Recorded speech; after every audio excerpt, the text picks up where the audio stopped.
This is Nathan Bowman with Draper Inc. Now we're going to cover advanced mode, which would be used if you have two sensors that you need to control the same group. If you have one sensor per group, that's totally fine.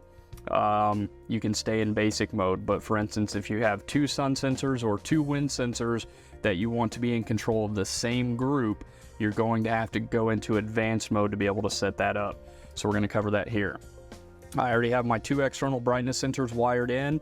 I have my one configured from the previous video, so we're going to go ahead and configure the second one.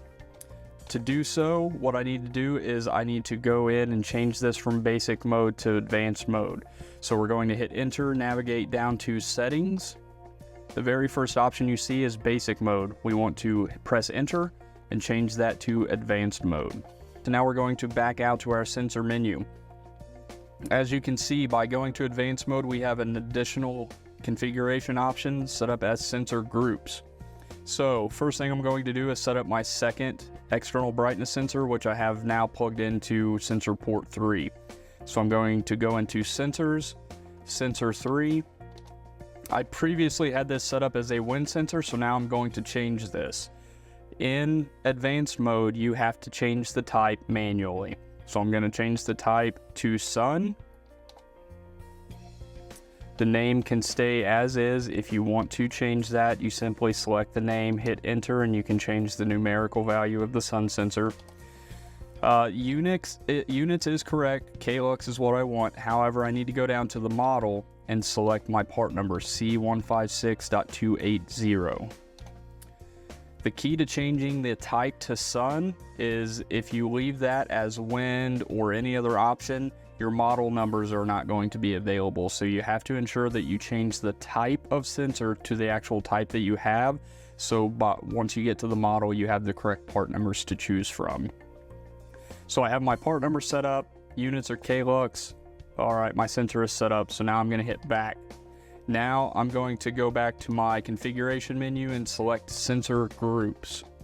From here, I have 8 sensor groups to select from, so I'm going to go ahead and navigate down to group 2. Going to select enter. The type, I'm going to set this as sun.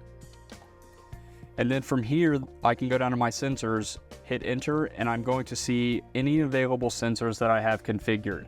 This is different from basic mode because you're simply assigning a single sensor to a single group. In this instance, I want both sun sensors to control the same group, so I'm going to select both sensors from this option. To do so, I highlight the sensor and hit enter. The check mark will appear next to the sensor. Navigate down, check the second one. Now both sensors are assigned to this single sensor group. To save this, I'm going to press the back button. And as you can see, these sensors are now reading as 3 and 4, which correlates with my external brightness sensors being wired into sensor port 3 and sensor port 4. The process is what you're going to need to configure now that we're using two sensors.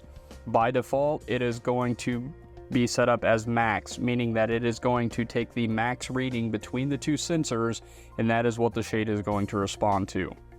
If you want to change that, simply select process and hit enter.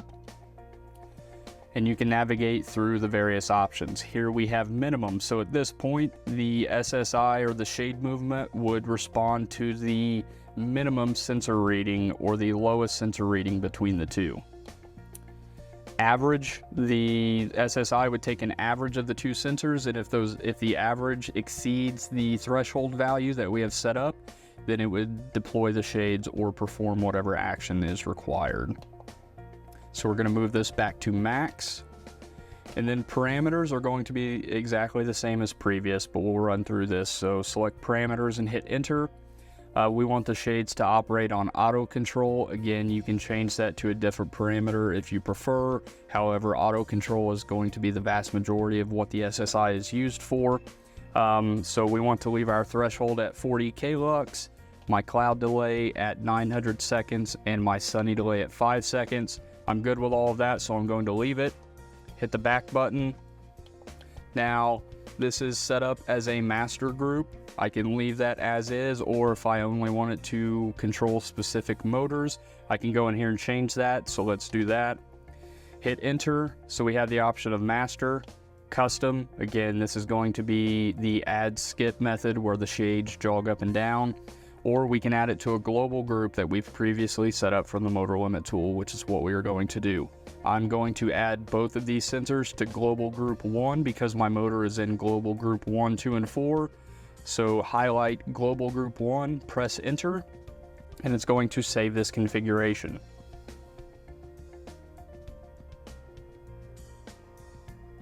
Perfect. I can see that group 2 is now set up with a sun sensor. It's going to read the maximum value between sensors 3 and 4.